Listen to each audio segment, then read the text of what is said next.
présent, il n'y a personne en enfer. Il y a deux destinations que l'homme doit comprendre. Il y a un enfer à éviter. On n'est pas encore allé en enfer, on doit éviter l'enfer. Et à quel moment l'enfer entre en vigueur? Jésus a donné l'enseignement là-dessus dans le livre de Luc chapitre 16, le verset 21. Il dit, il raconte l'histoire du pauvre Lazare et du riche, du jeune riche. Jésus dit, et désirait de se rassasier des miettes qui tombaient de la table du riche, et même les chiens venaient encore lécher ses ulcères. Le pauvre mourut, et il fut emporté par les anges dans le sein d'Abraham.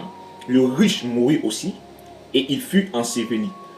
Dans le séjour des morts, il leva les yeux, et tandis qu'il était en proie au tourment, le séjour des morts, qui est traduit en hébreu selon Sheol et en grec Hadès, qui est un lieu provisoire après la mort. C'est une salle d'attente où ceux qui ont cru en Jésus-Christ, ils ont ce qu'on appelait le sein d'Abraham.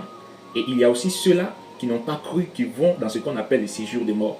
Mais aujourd'hui, le sein d'Abraham n'existait plus. On a maintenant ce qu'on appelle le paradis partiel.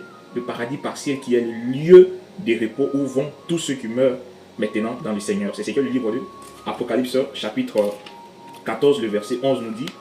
Apocalypse chapitre 14, le verset 11 nous dit. Et la fumée de leur tourment monte au siècle des siècles, et ils n'ont de repos ni jour ni nuit, ceux qui adorent la bête et son image, et quiconque reçoit la marque de son nom. C'est ici la persévérance des saints qui gardent les commandements de Dieu et la foi en Jésus.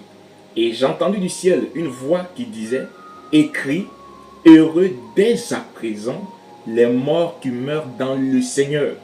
Ceux qui vont mourir maintenant en Jésus, oui, dit l'Esprit, afin qu'ils se reposent de leurs travaux, car leurs œuvres les suivent. Donc ici, on voit que lorsque Jésus est ressuscité, la Bible dit qu'il est descendu dans les séjours d'Abraham pour faire remonter ceux qui étaient dans les séjours d'Abraham dans un autre niveau. Et le niveau que Jésus les avait fait monter, c'est ce qu'on appelle la sixième dimension. La dimension sous l'autel. La dimension sous l'autel, c'est là maintenant que vont tous ceux qui vont mourir en Jésus. C'est ce qu'on appelle le paradis partiel. Pourquoi la Bible appelle ça le paradis partiel? Parce que après ces jours, lorsque Dieu va faire descendre le trône du jugement et que la terre et les cieux vont se retirer. Après le jugement, la Bible dit que Dieu va créer des nouveaux cieux et des nouvelles terres où nous reviendrons pour vivre ici-bas.